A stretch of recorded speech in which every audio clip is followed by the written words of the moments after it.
न बतिया तुमको न ठीक तहर लागेला दतिया। अरे कैसन मरद बड़ा बुझेला न बतिया तुमको न ठीक तहर लागेला दतिया।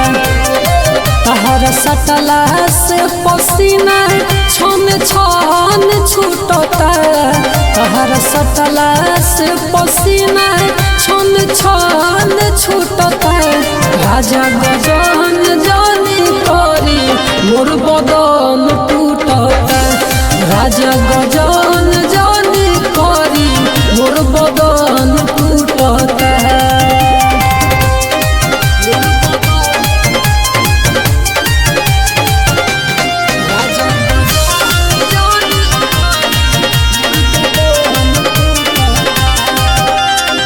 रहल नहीं जाता तुमको कमर के दर्द से।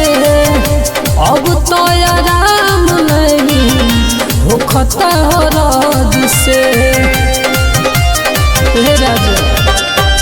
रहल नहीं जाता तुमको कमर के दर्द से। अब तो आराम नहीं होखता रद से।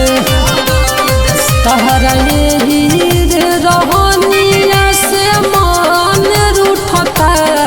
तहरा रहनिया से मान रूठता। राजा गजन जानी करी मोर बदन टूटता। राजा गजन जानी करी मोर बदन टूटता।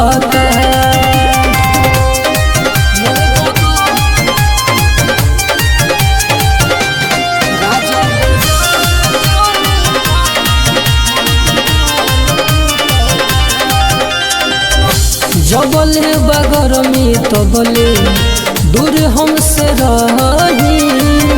कुछ दिन ल सबर करी दुखवाई सही। हाँ जबले बगर में तो बोले दूर हमसे रही। कुछ दिन ल सबर करी दुखवाई सही। अपना में हरी से दूर अनुज करान सुतता। अपना में हरी से दूर कुंदन करान सुतता। राजा गजन जानी करी मोर बदन टूटता। राजा गजन